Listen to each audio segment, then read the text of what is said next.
మన ముందుకు వస్తున్నారు. ముందుగా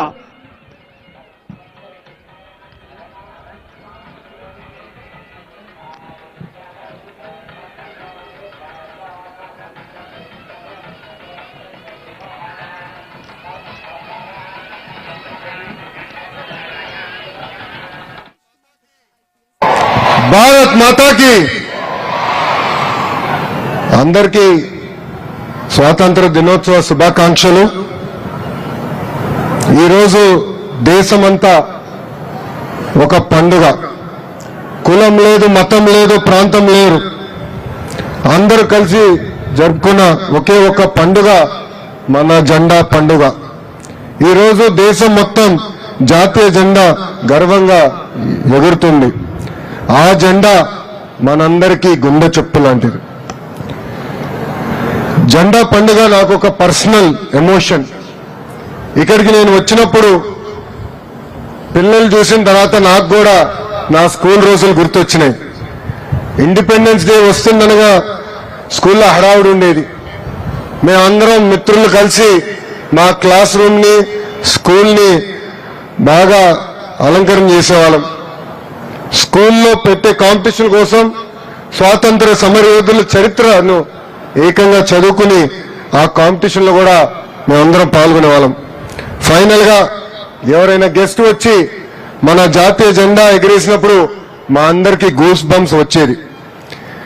జనగణ మనకు ఒక మాటలో చెప్పాలంటే జాతీయ జెండా ఎగరడం చూసినప్పుడు చాలా గర్వంగా ఉంటుంది.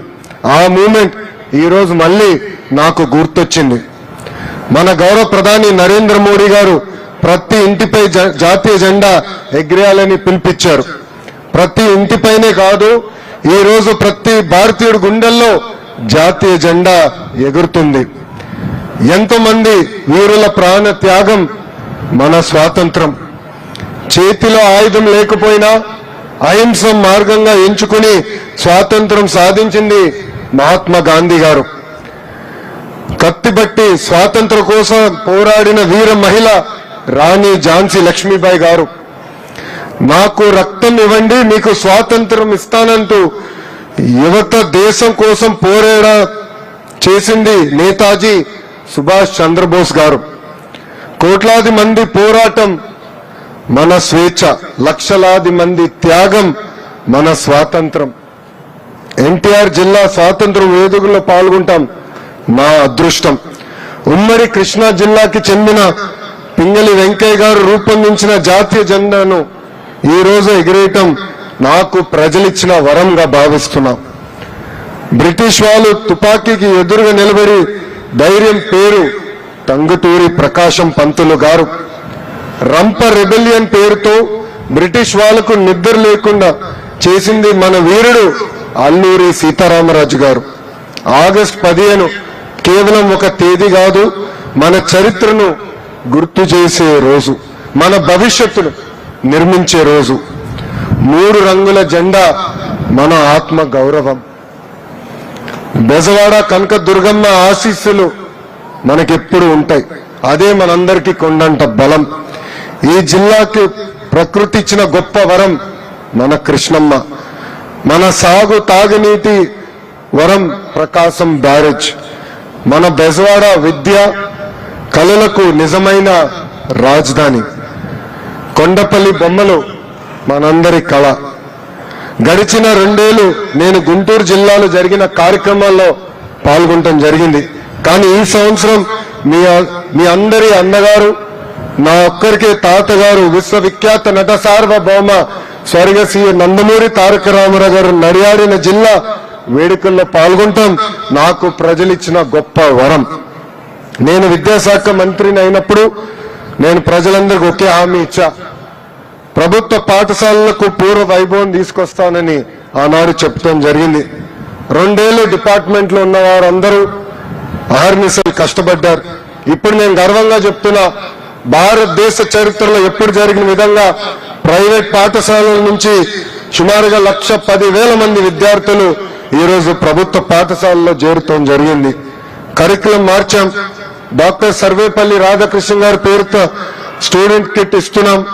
డొక్క సీతమ్మ గారి పేరుతో మధ్యాహ్నం భోజనం అందిస్తున్నాం. స్కూల్స్ ని ఏకంగా పాలిటిక్స్ కి దూరంగా పెడతాం కూడా జరిగింది. టెక్స్ట్ బుక్స్ దగ్గర నుంచి స్కూల్స్ వరకు ఎక్కడ ముఖ్యమంత్రి గారి ఫోటో లేదు, కనీసం నా ఫోటో కూడా లేదు. దేశ చరిత్రలో మొదటిసారి 10th లో ర్యాంక్ సాధించిన గవర్నమెంట్ స్కూల్ విద్యార్థుల ఫోటోలు ఏకంగా పేపర్ ఫస్ట్ పేజ్ లో మన ప్రభుత్వం ఇస్తాం జరిగింది. చాగంటి కోటేశ్వర గారిని అడ్వైజర్ గా నియమించి విలువల పైన ప్రత్యేక పుస్తకాలు రూపొందించి పిల్లలకి నేర్పిస్తాం జరిగింది. మహిళలను గౌరవిస్తాం నేర్పిస్తున్నాం. ఈ సందర్భంగా చాగంటి కోటేశ్వర గారు చెప్పిన ఒక గొప్ప మాట నాకు గుర్తొస్తుంది. అమ్మకు చెప్పలేని పని చేయొద్దని. మళ్ళీ చెప్తున్నా, అమ్మకు చెప్పలేని పని చేయొద్దు. వినడానికి సింపుల్ గా ఉండొచ్చు కానీ చాలా పవర్ఫుల్ స్టేట్మెంట్ ఇది. మహిళల్ని గౌరవిస్తాం, సమాజం అప్పుడే బాగుపడుతుంది, సమాజం బలంగా ఉంటుందని బలంగా ప్రజాప్రభుత్వం నమ్ముతుంది. ఇనుప కండరాలు, ఉక్కు నరాలు, వజ్ర సంకల్పం ఉన్న యువతకు నాకు ఇవ్వండి, దేశ తలరాతను మారుస్తానని చెప్పిన గొప్ప వ్యక్తి స్వామి వివేకానంద గారు. ఇప్పుడు నేను అదే ఫాలో అవుతున్నాను. 4 ఏళ్ళు ఇంజనీరింగ్ కాలేజీలు చెప్పిన ఉద్యోగాలు రాదు, కానీ 4 నెలలు కోచింగ్ తీసుకుంటే ఉద్యోగాలు వచ్చే రోజులు. అదే స్కిల్ గ్యాప్. అందుకే మేము ఇండస్ట్రీ కాలేజ్ కనెక్ట్ తీసుకొచ్చాం. ఇండస్ట్రీస్ ని ఏకంగా మన ఐటీఐస్ ని అడాప్ట్ చేసుకుని వాళ్ళకు కావాల్సిన స్కిల్ అప్గ్రేడేషన్ కూడా అందిస్తున్నాం. ఉద్యోగాలు వెంటనే ప్రభుత్వం విప్పిస్తుంది. అలానే హైయర్ ఎడ్యుకేషన్ కూడా రీవ్యాంప్ చేస్తున్నాం, కరికులం మార్చుతున్నాం. ఎన్నో ఏళ్ళుగా లేని ప్రొఫెసర్ రిక్రూట్మెంట్ కూడా ప్రజా ప్రభుత్వం చేస్తుంది. కేంద్ర ప్రభుత్వం, మన గౌరవ ప్రధానమంత్రి శ్రీ నరేంద్ర మోడీ గారు మనం అడిగిన అన్ని కోరికలు